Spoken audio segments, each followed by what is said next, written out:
Good afternoon and welcome back to the afternoon program of the 2026 McBrien Prophetic Preaching Series on the theme Prophetic Preaching in a Fractured World. So we continue this series, and we do so as a living inquiry into the conditions of prophetic witness and prophetic preaching today. What does it mean to preach when truth is contested? What does it mean to proclaim justice in a world structured by inequality and inhumanity? What does it mean to speak of hope without succumbing to illusion? These are not merely homiletical questions. They are theological, ethical, and political questions, questions that press upon the very possibility of our collective life together. We gather in the conviction that prophetic preaching still matters, that words, images, ideas, faithful, courageous truth-telling and embodied can still illumine the darkness of our times. For the kingdom of God is always but coming. Walter Raushenbush rightly insisted that we must have the courage of religious faith and assert that individuals live not by bread alone, but by the will of God, and that the life of a nation consists not in the abundance of things which it produces, but in the way people live justly with one another and humbly with their God. This is the moral imagination that Raushenbush dared to reclaim in the late 19th and early 20th centuries here in the United States. A vision of faith that dares to believe, as he reminds us, that it takes more faith to see God in the little beginnings than in the completed results. More faith to say that God is now working than to say that God will someday work. These words from Walter Raushenbush finds exemplary expression in his great-grandson, Paul Brandeis Raushenbush. A leading advocate for interfaith cooperation, Paul works nationally to advance inclusive democracy, civil rights, and religious freedom through dialogue, public engagement, and policy innovation. He's president and CEO of Interfaith Alliance. An ordained Baptist minister, Paul is a longtime leader in the interfaith movement and a renowned advocate for civil rights and religious freedom. He brings a unique perspective shaped by his own interfaith background. He is the great-grandson of the first Jewish Supreme Court Justice, Louis Brandeis, and the great-grandson of Baptist theologian Walter Raushenbush. Paul has dedicated his career to forging alliances across diverse faiths and beliefs to build a resilient and inclusive democracy. A frequently sought-after speaker, he has delivered keynotes and commentary at major institutes and in nationwide media such as CNN, formerly MSNBC, now MS Now, NPR, CBS, the New York Times, the Washington Post, and the BBC. He is also the host of the weekly podcast and radio show, The State of Belief, featuring conversations with leading voices at the intersection of religion and democracy. His previous roles include former senior advisor for public affairs and innovation at Interfaith America, senior vice president at Auburn Seminary, founding executive editor of Huffington Post Religion, and associate dean of religious life at Princeton University. He is the author of 2 books and numerous essays in public life. After Paul's lecture, he will be joined in conversation with 2 of our Wake Forest University School of Divinity graduate students, graduating Master of Divinity student Mallory Challis and first-year Master of Divinity student Charles D. Luckey. Mallory Challis is a graduating senior with an MDiv here and a working journalist. Upon graduation, she'll assume a chaplaincy residency at Wake Forest Baptist Hospital. Charles D. Luckey, Lieutenant General retired Charles D. Luckey, epitomizes a soldier scholar, having served our nation at every level of command and as a civilian professional. He has served in uniform for 43 years, culminating in the Chief of Army Reserve Commanding General. As the commander of the U.S. Army Reserves, he was responsible for manning, training, and equipping a force of more than 200,000 soldiers and civilians across 50 states, 5 territories, and more than 30 countries. Throughout his career, he has served in a variety of theaters with 3 combat tours. He's a graduate of the University of Virginia and the University of Connecticut Law School. So after Paul's lecture, we'll be excited to welcome Mallory and Chief for a public conversation. Please join me in welcoming Paul Brandeis Raushenbush.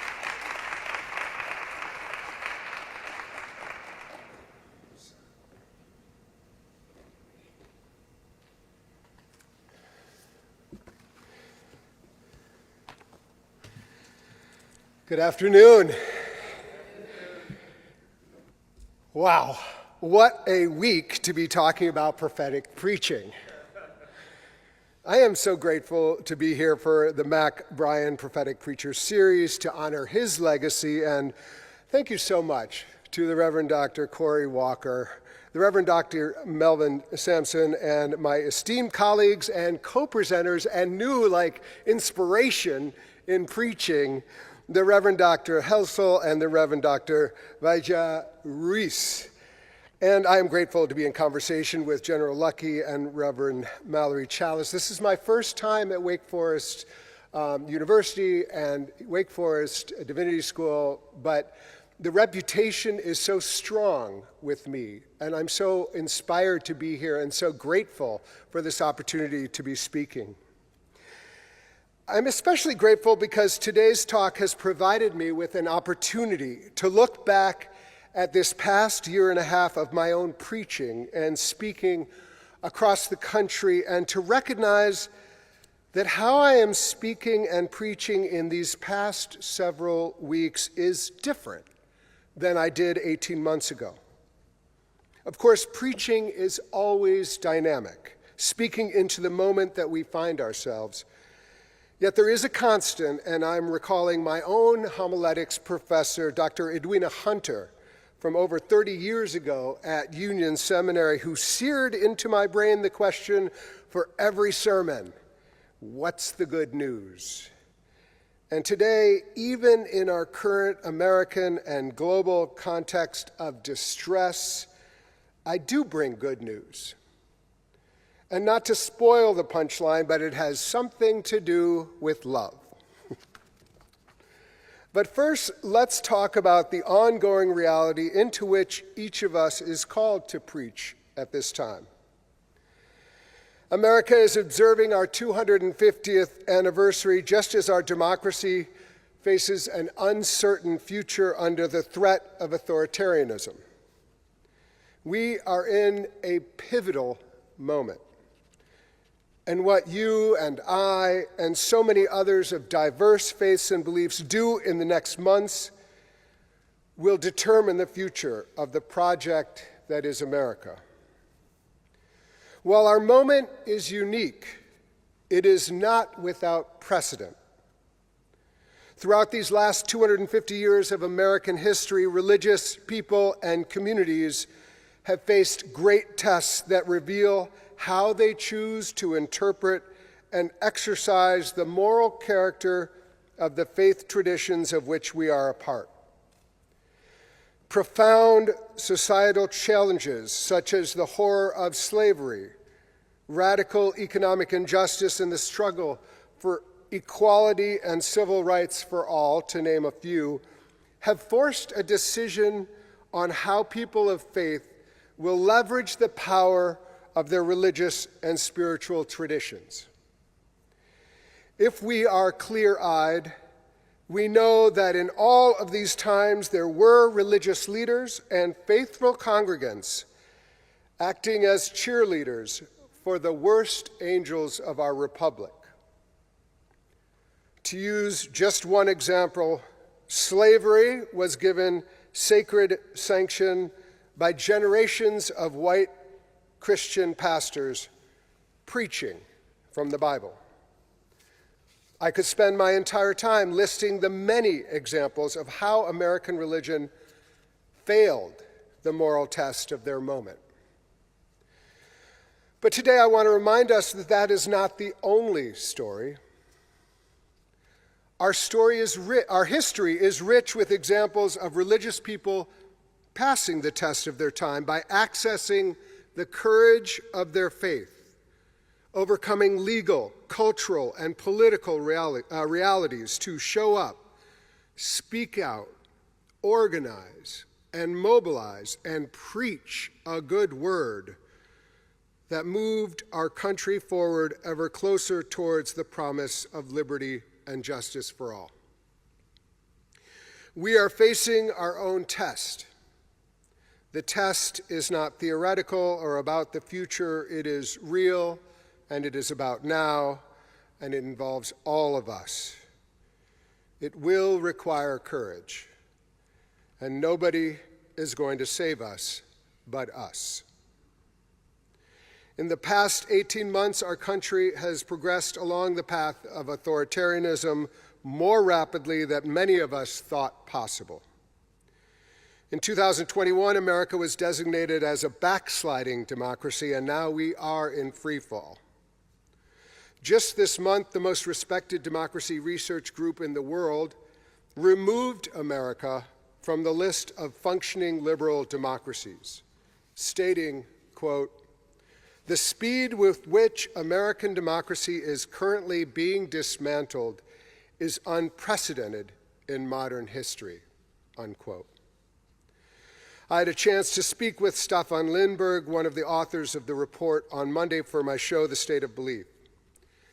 He explained something that you and I have lived and know, that in the last 18 months, the pillars of civil society and government that hold up democracy have been systematically attacked, and many of them deeply damaged.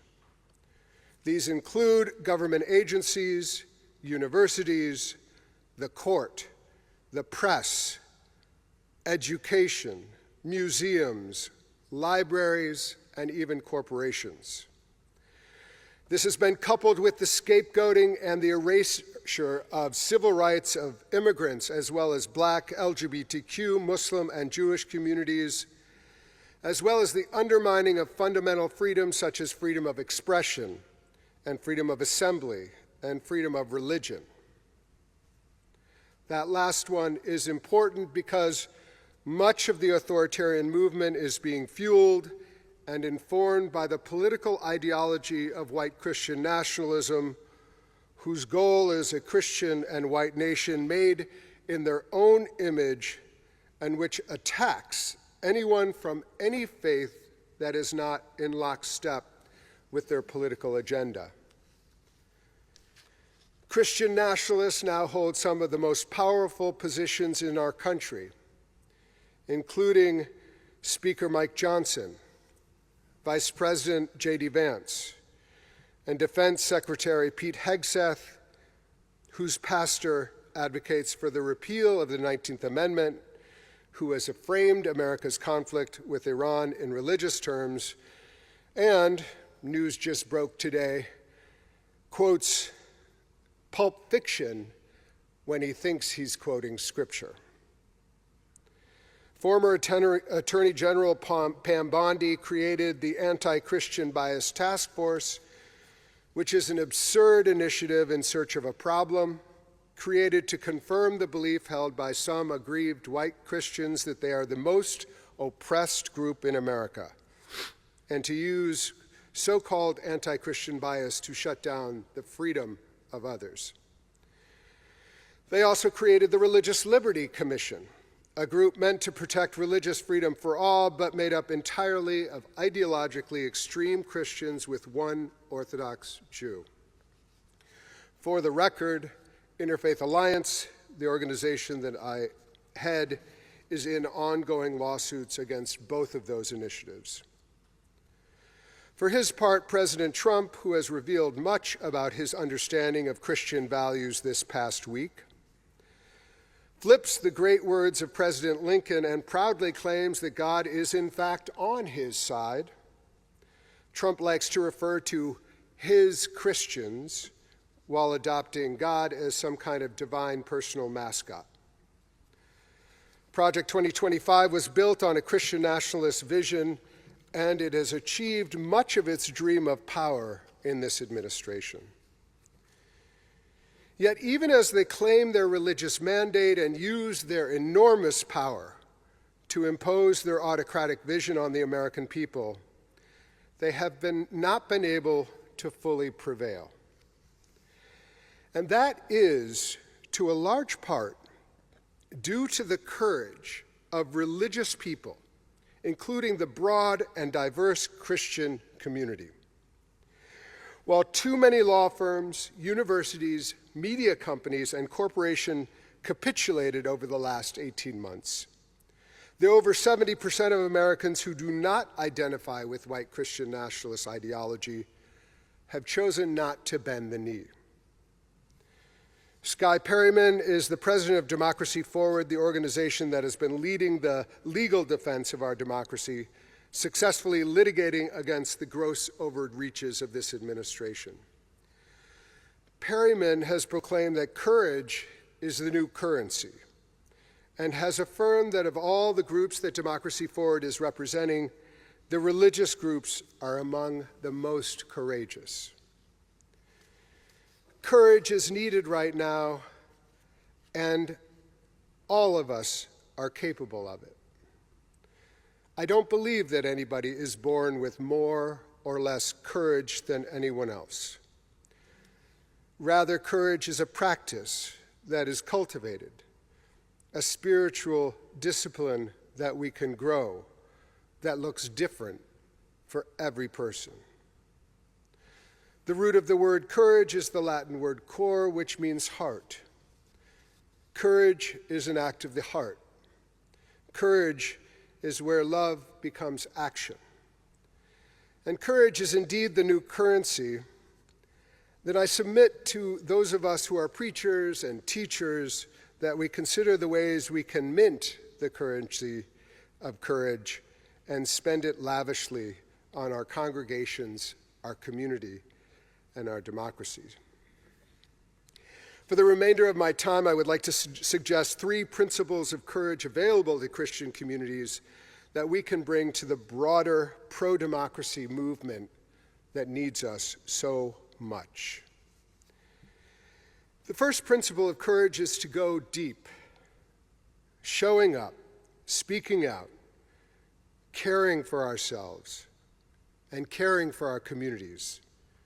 It all takes a deep toll. Let's just acknowledge that.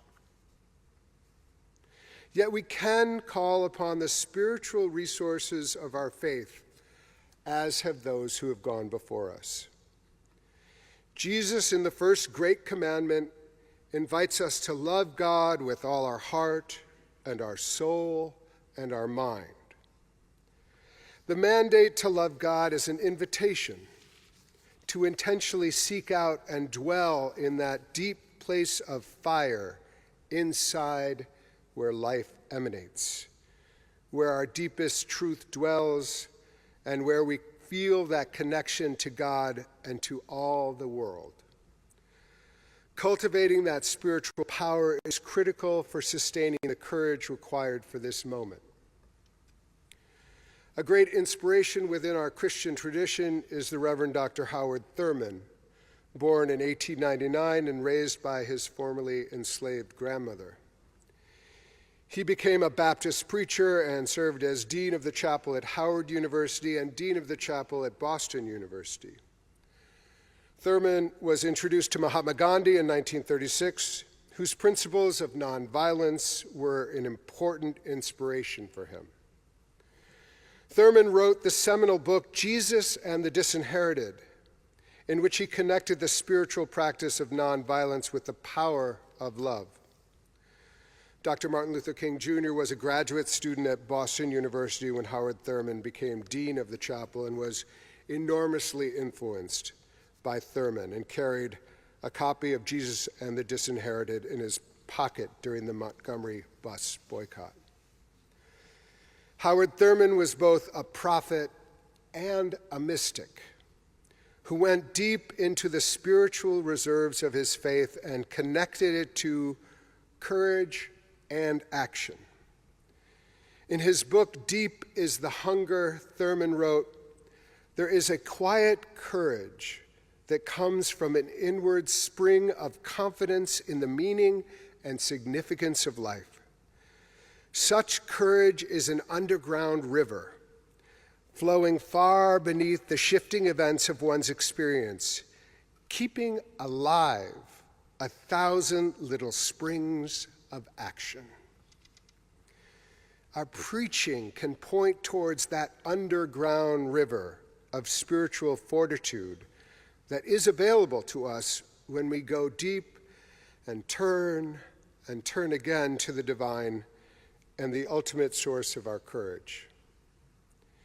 In our present context, one of the first moments of courage happened on the very day of the inauguration, when Bishop Marion Budde preached from her pulpit, petitioning the president for mercy for immigrant communities and LGBT young people. The outrage was swift, and Bishop Budde was attacked mercilessly, with even efforts of censure coming out of Congress. However, I had interviewed Bishop Budde about her book titled "We Can Be Brave: How We Learn to Be Brave in Life's Decisive Moments." Bishop Budde had done the spiritual work of going deep so that she was able to meet the moment of preaching to the president and withstand the ensuing onslaught with the deep courage that comes from living and loving with God. The second principle of courage is to go wide. There is a familiar and true saying, courage is contagious. Courage is best exercised in community, and community is a defining characteristic of religion. Nobody is religious alone. The Latin word religio means that which binds or connects us to the divine and to one another. And Jesus said, "When two or more are gathered, I am with you." Religious and spiritual communities have baked-in assets such as networks of people, a schedule for coming together, systems of disseminating information, and even buildings for holding gatherings. Equally important are the prayer meetings, liturgies, meditation, songs, and preaching that bring people together to inspire and sustain communities and reinforce moral clarity for meeting the moment. While going deep invites us to practice the first great commandment, going wide moves to the second, that we are to love our neighbor as ourselves, inviting the question, what does it mean to love our neighbor in this time in America? With the corollary question of who do we include in our definition of neighbor? I'm going to spend a little time talking about one of the most powerful examples of loving our neighbor that has happened in this last 18 months. One of the most dangerous manifestations of white Christian nationalism right now is Immigration and Customs Enforcement, or ICE. ICE had the gall to slap Bible verses such as "Blessed are the peacemakers" on their recruitment videos, deploying scripture like perfume in order to hide the stench of their actions. ICE, under the direction of Stephen Miller and former DHS Director Kristi Noem, has not attempted to enforce a sane and responsible immigration policy, but rather has been deployed to brutally target non-white and non-Christian people. It is worth remembering that in mid-December, during a televised cabinet meeting, Donald Trump went on a tirade against the Somali American population, literally calling them garbage who contribute nothing to the country and who should be, quote, sent back to where they came from. The very next week, ICE was deployed to Minneapolis, where the largest population of Somali Americans live, targeting the Black and Muslim community who have lived in Minnesota for decades, as well as the Latino and Asian communities. The buildup of ICE in Minnesota was unprecedented in size and scope. The city felt under siege, occupied by a federal force against the will of the local government and the people. In January, faith groups in Minneapolis put out a call to clergy across the country to come to Minneapolis to witness what was happening and to take part in the rally to get ICE out. I went along with thousands of others. We were brought to hear and see for ourselves what the vulnerable communities were facing. Yet just as important, the local clergy wanted to share with us the response of the people. Because as powerful as the militarized, authoritarian, theocratic effort that was in full display, it was not stopping the people who were coming together, determined to love their neighbor no matter what. Thousands and thousands of everyday people, faith leaders of all kinds alongside young people and community activists from diverse backgrounds and races and religions organized together. The love of neighbors formed the teams to legally observe ICE using their phones as witnesses. The love of neighbor blew whistles to sound the alarm for those being targeted. The love of neighbor brought food to those unable to leave their homes for fear. As part of our time in Minneapolis, 40 clergy made a pilgrimage from George Floyd Square to the location where Renee Good had been murdered only a week before. At George Floyd Square, a local community member told us of how the diverse neighborhoods came together after George Floyd's murder. And she shared this definition of neighbor. A neighbor is someone you choose to be in community with. It reminded me of what Rabbi Joachim Prince stated in the March on Washington in 1963. Neighbor is not a geographical term. It is a moral concept.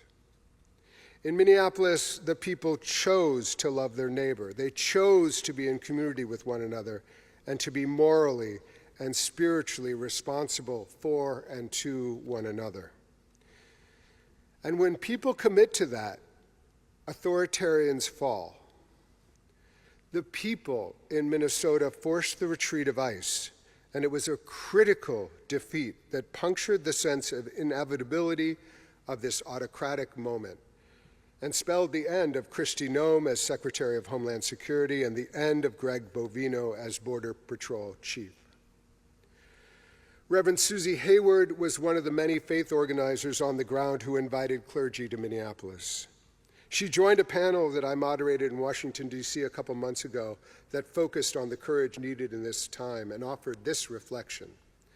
Quote, "In the end, the source of our bravery was just love. We love each other. Like we literally go around telling each other that we love each other, that we keep us safe, and that we will defend each other, everyone, whatever their race or religion or citizenship status, no matter how much the government throws at us, knowing that they may kill more of us, because we love our neighbors." This moment calls us to go wide with the courage to love our neighbors and all the demos, the people of our democracy. The final principle of courage that I want to list is to go far. Courage is best maintained when thought of as a constant stream rather than a flash in a pan. As Skye Perryman told me, there is no way out of this but through it. There will be no miracle turnaround, but rather a holding fast to our moral principles and holding the line on democracy for the long term. As Christians, we can preach a vision for the future that not only withstands the attack of authoritarianism in this moment, but also projects a future of a democracy that will continue to draw us forward and to inspire us. A colleague, Maria Stephan from the Horizons Project, is an expert in democracy preservation. She explained that religious groups have played a critical role in the majority of the successful efforts to overcome authoritarian rule in the past 100 years, emphasizing that the role of faith communities can play in imagining a future. She said, quote, "Religious beliefs offer transformative visions, messages of hope, and a sense that victory is inevitable, which sustains nonviolent struggles in the face of repression." She went on, "Autocrats want us to believe that resistance is futile and that we are powerless to change things. This is where we need hope that we can win, which faith grounded in spiritual practice can provide us," unquote. I am drawn by the soaring words of Dr. Martin Luther King Jr., who in the face of violence and hatred insisted on dreaming of a day when all people might be equal, and inspired generations of activists to keep their eyes on the prize of justice and freedom. King's work can be understood as striving for what Jesus described as the kingdom of God, or the beloved community, to be established on earth as in heaven.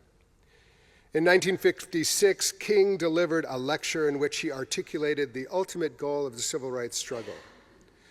The end is the creation of a beloved community. The end is a creation of a society where people will live together. King, along with the women and men from different walks of life and faith traditions, kept moving forward, marching together towards a promise of freedom, as Rabbi Abraham Joshua Heschel said as he walked alongside King, "I felt my feet were praying." Together they marched, compelled by a vision to go far. Friends, we are in a moment of such grave peril. There is much horror and suffering happening right now, both abroad and here at home. The threats of destruction and chaos are terrifying and exhausting. Many of us in this room feel our families, our friends, and ourselves at risk. Our democracy remains under siege with the targeting now of our upcoming elections. I do not underestimate the difficult path ahead. And yet we preach of life prevailing over death and a love more powerful than the grave. Just this week, we saw one of the architects of modern authoritarianism fall to the will of the people in Hungary. Just this week, in response to an attack by the American president, Pope Leo replied, "I am not afraid of you." One of the songs that communities are singing at gatherings all across the country has the simple refrain, "Hold on, hold on, my dear ones, here comes the dawn." And when I use the vision that God provides, I can see the dawn breaking. When I open my heart to the Spirit moving, I can feel the tide is turning. When I allow the divine love in my soul to truly be in my body, I feel the power of the arc of the universe again bending towards justice. Every great awakening in American history happened in the fertile ground of trauma, challenge, and change. I believe we may be seeing the next great awakening of the American people, a spiritual mobilization rooted in the love of God, love for our neighbors, and the courage to go deep, to go wide, and to go far, and to pass the test that is ours. May God grant us wisdom and courage for the living of these days. Thank you so much.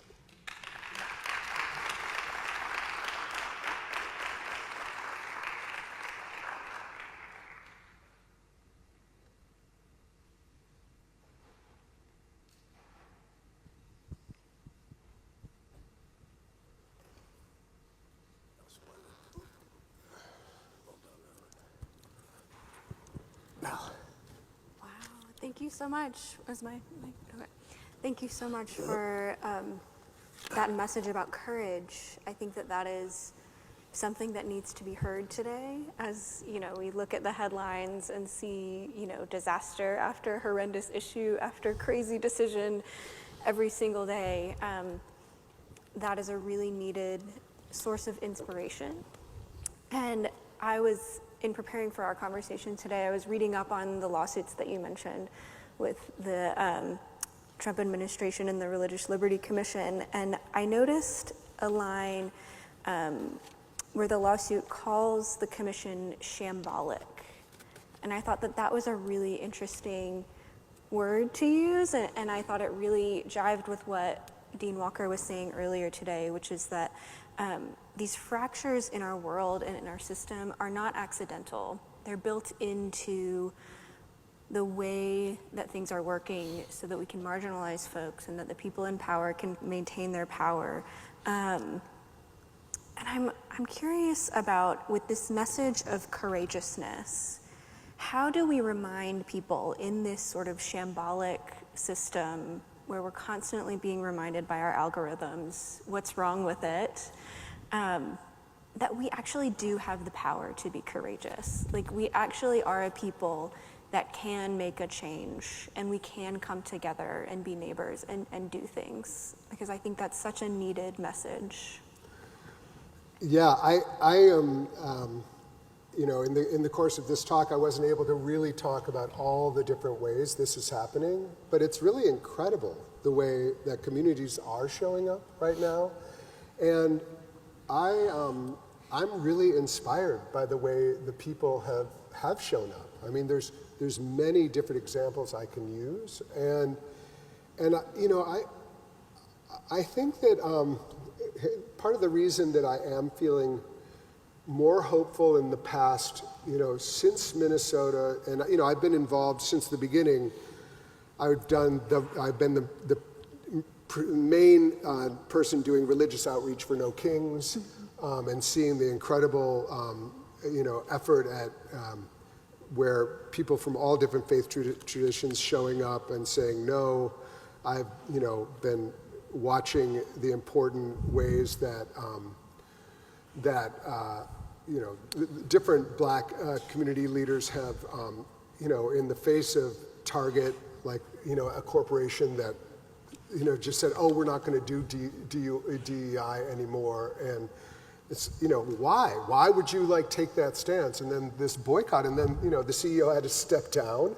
Their sales went plummeting. There were so many different examples. The Catholic Church is a major one, of them showing up, and Pope Leo has, been surprisingly vocal, but I think that in some ways they're forcing his hand. So I think that there are so many ways.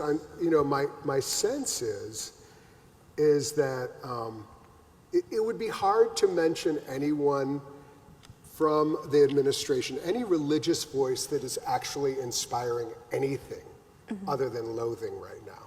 I mean, there is no soaring vision that they can put forth. And instead, you do have maybe not huge voices, but many different people showing up. And I think, I'm out there a lot, and I see so much great work being done. And, and the good news is that more and more local press, small presses, like small radio shows, small TV shows are showing up and putting a spotlight on faith leaders showing up in a different way. And so I would love to, I would love for of course for it to be more, but an example, AP, I'm talking to AP right after this about the Religious Liberty Commission, because they had their last meeting right after Trump had portrayed himself as Jesus, attacked the Pope, And then put, all this stuff, and then, J.D. Vance, and they never talked about it. They never talked about it once. They've never talked about the attacks on the Muslim communities, and so I think, the fact that AP wants to talk about that is like, there is good press. It's also up to us to be telling those stories. Mm-hmm. And so one of the things that, it's just been a big part of our work is we've had an explosion of social media. And so we had, and one of the greatest things is to, a lot of them, I get called the, spawn of Satan and all that kind of stuff. But more than that are people saying, oh my God, it's so great to see Christian pastors showing up. Like we always wanted Christians to show up. Like there's almost like people have been waiting for the Christian community to show up. And I know many of us have been out there for decades, but people are seeing it now. And so I'm very hopeful about that. Mm-hmm. So just, first of all, full disclosure, part of the reason I came to this divinity school is because of this gentleman right here to my left, your right, and he did tell me that he thought I should be here. He spoke very highly. He was looking at places like Yale. I was like, I wasn't going to talk about the competition, but he. I was literally like, don't go to Yale. Yeah. Don't go. I mean, that's not on camera, is it? I love you, William Barber. I didn't want anybody to accuse me of hiding the ball later. Yeah. So yeah, there's a reason why I'm here, and I really. So, and you and I've talked about courage before in a different context, but recently in a podcast we did together. And I must say, I appreciate you being here, and I really appreciate you giving some more, I'll just say, texture and language for me on courage going forward, deep, wide, and far. I want to talk about far for a second, because I like that concept a lot. So that's about resilience, that's about persistence. That's also, I would say, something about taking sort of that, we talked earlier about fugitive practical theology and that sort of sense of resilience, freeing yourself from bondage just sort of in your own mind and heart.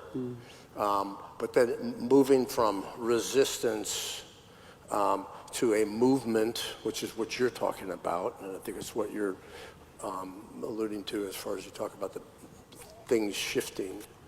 And as I think about that and the rise of technologies that might be disruptive to that, be it AI or whatever, and thinking about the reality of the ground in Hungary, which I found fascinating, which was essentially they were doing old school stuff because they didn't have the social media milieu that we have currently in the United States.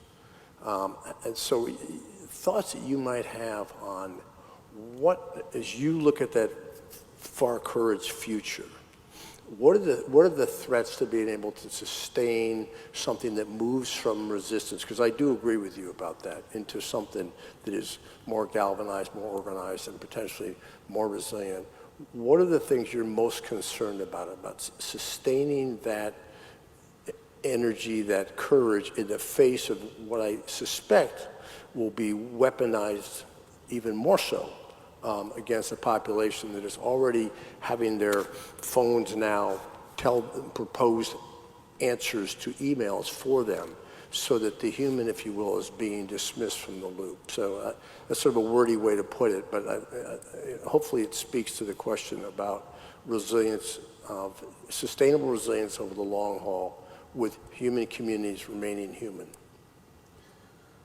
Well, it's a huge topic. I'll keep it focused on like preaching and like how we speak about what we're doing, which is like there is an immediate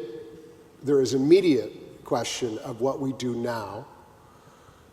But I do think like the Christian faith offers a horizon that is not only like, it's not only us, but it's the past and it's the future, and it's a living Christ that is past and future, and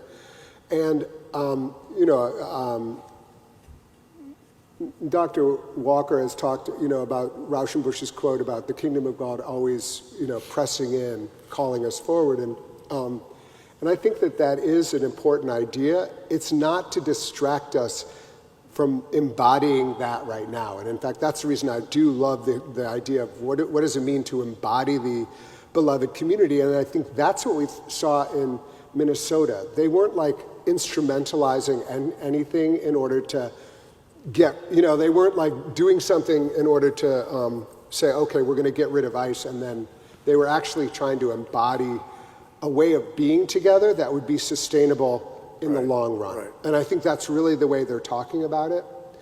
My hope is that, I think it will take kind of a very broad group of people. My work is interfaith, so I work with people of all different faith backgrounds, including the secular and humanist communities. And we invite, collaborations in order to figure out ways that we can move our democracy forward. Our tagline is achieving democracy together.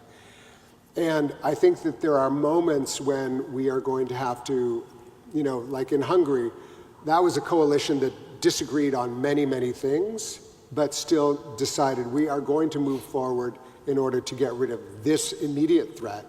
And I know that is, all of us have question marks about that. But I do think that figuring out how to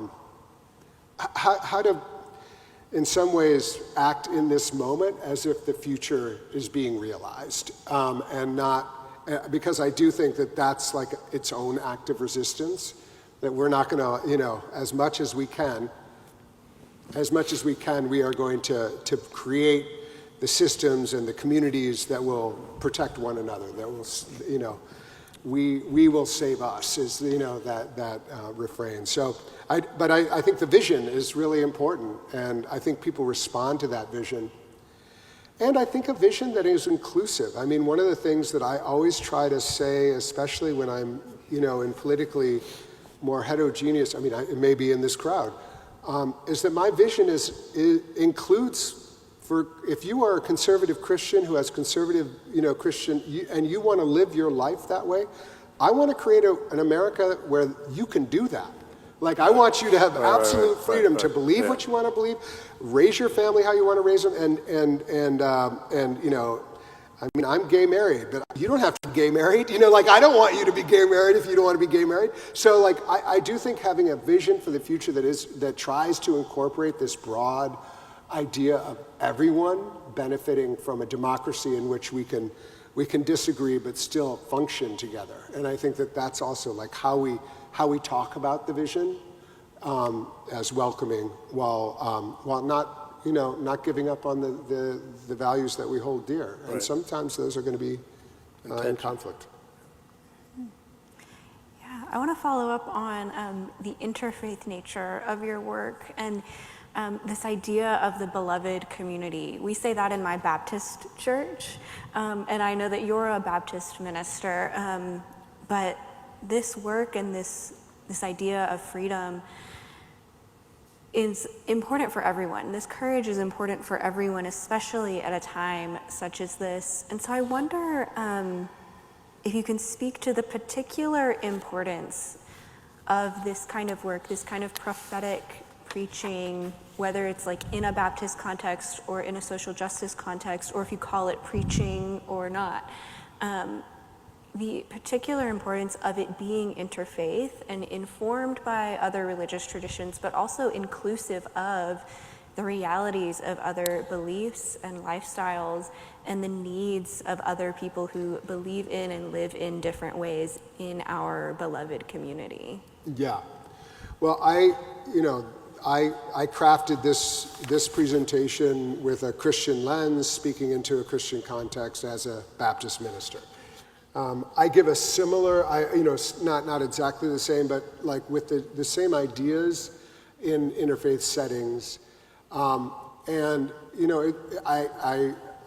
talk about a lot of different ideas, especially the going wide.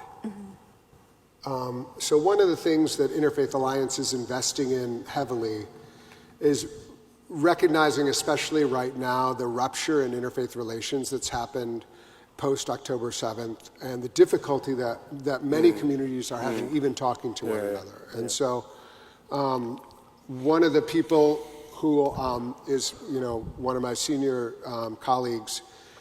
Her name is Maggie Siddiqui. She's an amazing person who was most recently at the Department of Education, leading their faith work. And she's developing, and is speaking about it today, actually, in Florida. It's a project we're calling broadly Reimagining Interfaith, which really speaks into the recognition that what has happened and not trying to avoid it. And in some ways, it's similar to the race, some of the conversations about race that happened earlier. Like you don't want to not talk about it and pretend there's nothing there. There is something there, and there for almost years, but certainly months. Many groups were just not seeing each other anymore, and so one of the things we did is we created she created a container with some of the leading religious Jewish groups and Muslim groups over 6 months, and really just decided, like, let's build trust and talk about the ways we can show up for each other in this time, because they want us not to be talking to one another. Right. Meaning authoritarianism thrives when minority traditions and minorities people are at each other's neck. And so, and we hosted an event recently with On the Hill with Jamie Raskin, who is a Jewish leader of Congress, and Representative Simon, who's a Muslim leader, along with the president of the Muslim MPAC, Muslim Public Affairs Council, and JCPA, Jewish Council of Public Affairs, two leading advocacy groups. And they said, we will show up for each other. We do not agree necessarily on the language and description of what is happening in Israel and Palestine, but we do understand what's being done to one another here, and we will show up for one another. So I try to recognize those places of fracture, even as we understand the context in which that is happening is a pressure from an authoritarian that is attacking different communities in different ways, and it's experienced in different ways. And if we can't talk to one another, we can't show up for each other. So we do a lot of intentional gatherings and listening, and we also I work. We work not only with people of different faith traditions, but also, as I said, with American atheists, because we really do want to recognize that for religious freedom to work, it has to be really religious freedom for everyone, and it can't be some people have it and some people don't. That's not religious freedom. So we really try to have a broad tent as much as possible, and put forth this idea that democracy involves all of us. How many of us can come to the table right now? So let me pull on that a second. When the dean started the conversation this morning, he used a phrase which I told him I'm going to steal from him, but now I'm openly acknowledging that. Sort of this notion of chaplaincy for the status quo. That's not the role of the church is more expansive and more powerful than being sort of helping people feel good about the fact that these are hard times, but there's nothing we can do about it, sort of thing. So, and then I was thinking about Reverend Rigby's point on there's, if you're okay with the status quo, understand that there is a political component to that decision, sort of thing.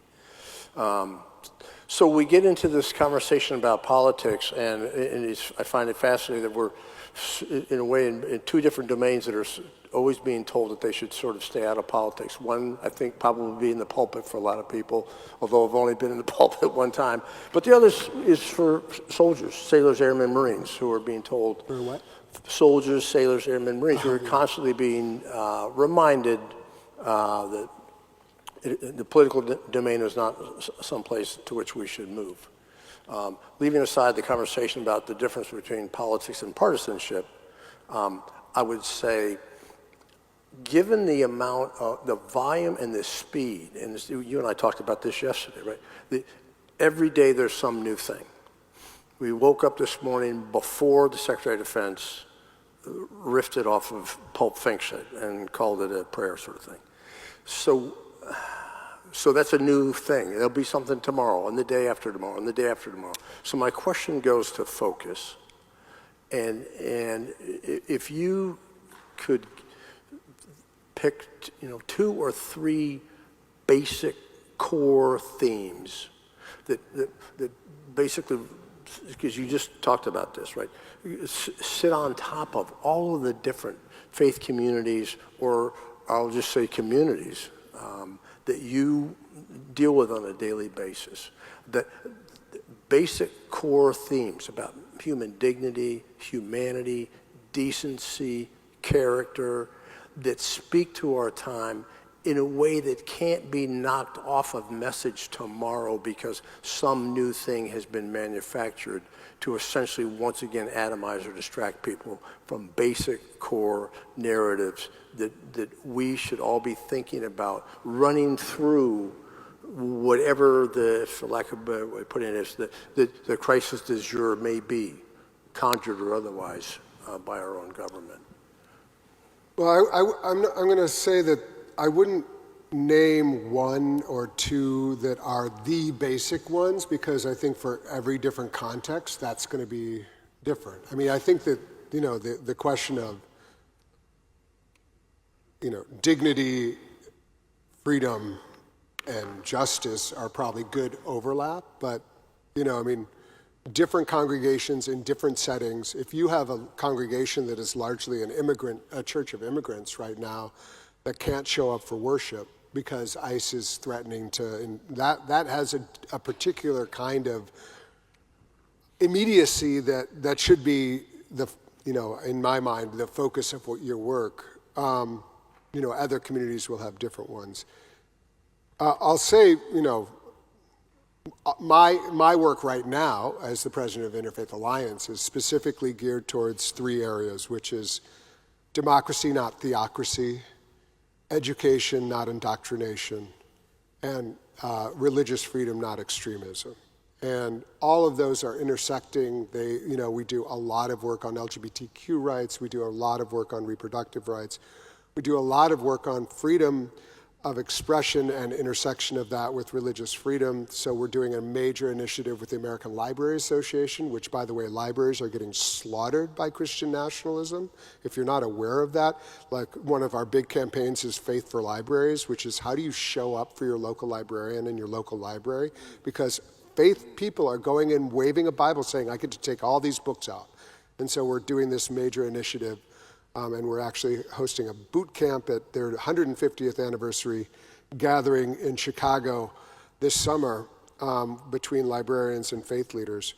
And we do a lot of work with public schools, because public schools are being undermined. So the reason I mentioned those things, and our broad one is anti-authoritarianism. Right. So what does it look like to use the power of government to enforce one vision of what America looks like? Right now we're at America 250, and the administration is trying to paint this nation as a nation that was founded for some people, not others. And very specifically, they're having big gatherings. These are sanctioned by the American government that is proclaiming this a Christian nation, and they're going to have a big thing on the mall, and all that's paid for by our tax dollars. And, I had a chance to interview Jimmy Carter when I was at HuffPost a few times. And, he was the most pious president we probably had in the past 100 years, or one of them. And he was like, I never invited Billy Graham to the White House because I didn't want to seem to be sanctioning one faith tradition. That's deep. Right. That's a way to do it. Because he recognized, as a good Baptist, but also just because as a good person, he recognized that I don't want to be seen as using the government to put my faith forward, even though he probably at his heart was an evangelist who really believed that the gospel was for everyone, and that would be awesome.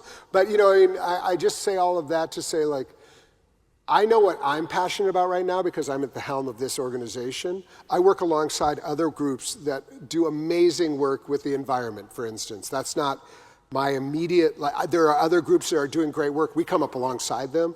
I work a lot with Bishop Barber. He brings me in whenever he wants. you say how high, I'll jump, but I don't do the work he does exactly the same. I do a little bit different work, specifically on how religion and religious freedoms intersects with democracy, because I think it's a pernicious threat that unless you deal with it head on and really elevate this idea that actually we all thrive if we all thrive.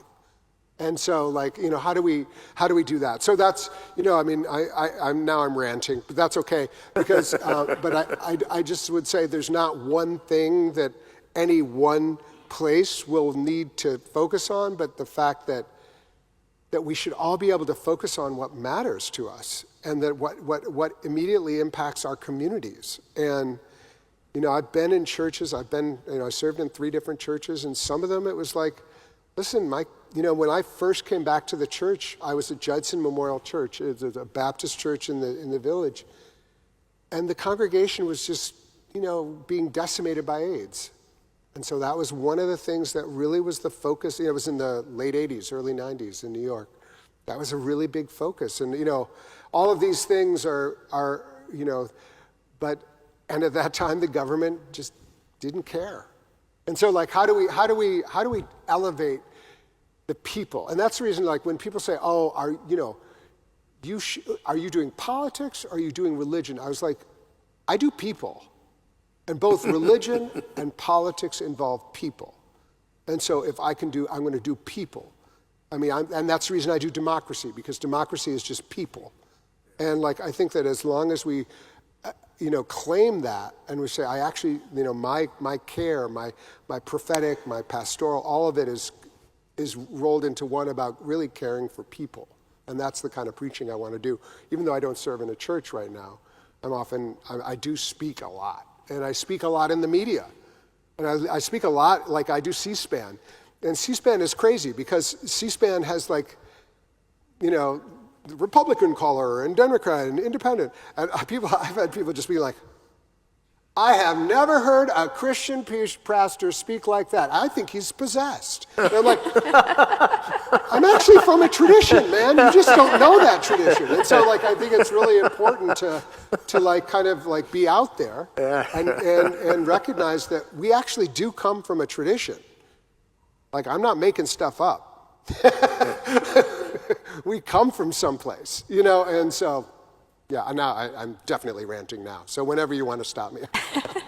Well, I think I want to stick on this preaching idea, because what you're reminding me of is something that I learned in one of my preaching classes recently, which is that it's just as important as it is to exegete the text that you're working with. It is so important to exegete the congregation or the community that you're talking to, and the context in which you are being called to speak.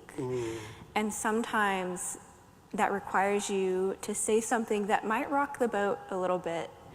And it's going to speak to someone and empower someone, but it is also very scary sometimes. And so I wonder how you navigate, and I'm going to use, like, the word preaching loosely. Like, maybe it's not always in a pulpit, like on a Sunday morning, but maybe it's, you know, on C-SPAN or in a Baptist News Global article, or, you know, something like that. But how do you navigate, like, exegeting this diverse interfaith community that you are speaking to, and sometimes even speaking for, in this role that you have? Well, I really appreciate the question. One of the best, I mean, you know, hate to tell you, but you don't remember everything you learned in seminary. But one, you know, it sparked this because this professor, Vincent Wimbush, who was a New Testament professor at Union when I was there, we did this exercise where we exegeted a text, we exegeted a community interpreting the text, and we exegeted ourselves. And it was so cool, and it never occurred to me to do it. And it was like you know, one of those papers where you're like, I want to spend time on this paper, you know. And I go where in some ways where I feel called and where people call me. I'm going in just a few days to Baylor University, and we're doing counter programming against Turning Point. And Turning Point is, when you start talking about turning point, like you're kind of like, I mentioned it to people, they're like, what's your security like? And I'm like, well, we're working on that. But I kind of go where I think I'll be impactful. But I don't want to pretend like my situation is the same as a pastor in a church. I've worked in churches. It's much different. Much different. It is a completely different exercise. And we heard it in Carolyn's presentation about the Reverend in Austin. Like, what does it mean to really understand your congregation, but also understand yourself? And the truth is, right now, it's hard to be a pastor. And so I don't want to pretend like I can speak into that right now. I can more speak into like a broad American context of both, the people I speak into mostly are large faith gatherings and democracy movement people. So I am often the only religious person in a room of democracy advocates. Like, for instance, exactly. the way we met was at a tabletop exercise. And it had all kinds of different folks. And it was awesome. I was cast as a radical red activist. He was very good, by the way. I was like, very good. So good. And then another one I was cast as Elon Musk. And I just loved it. It goes back to my kind of improvisational training when I was, I love that. Playing the bad guy is so fun. But, and disruptive. My whole idea was being the disruptor. But I'm in those circles, and a lot of times, like even at the beginning when I first joined the No Kings team, they said to me, we've been allergic to religion for a long time. We just didn't know how to do it. We didn't know how to do it without it being divisive. And I understand, because it can be. It sure can be. And it often still, it's in those spaces it still is. But they all realize that they can't succeed in their democracy movement without religion, because they understand that religion is so embedded in the authoritarianism that they're seeking. And many of them are religious. They just don't bring that to the conversation of democracy. And so I preach into those settings a lot, where I'm like almost giving permission. That part of you is really important. And also to recognize for faith leaders and faith communities, the democracy movement needs you. There's a broader movement happening right now that you can step into. And so those are the kind of like invitational preaching, again, with this vision. And also all of the, I talk about in this talk, I talk about like, I could talk, all of us could talk forever about how much damage religion has done. And it's important to acknowledge that. But what is underappreciated, I think, in many spaces, is the powerful ways that religion has shown up, even in movements where you think it's never showed up, including LGBTQ equality. For instance, people don't know that in 1966, there were faith leaders showing up and who, in San Francisco, alongside the LGBTQ community, and they actually, they went to a ball where there's, all these people were dressed up, and it was a fundraiser for the LGBT community. These were straight pastors who showed up, and the police attacked. And these pastors all held a press conference the next day.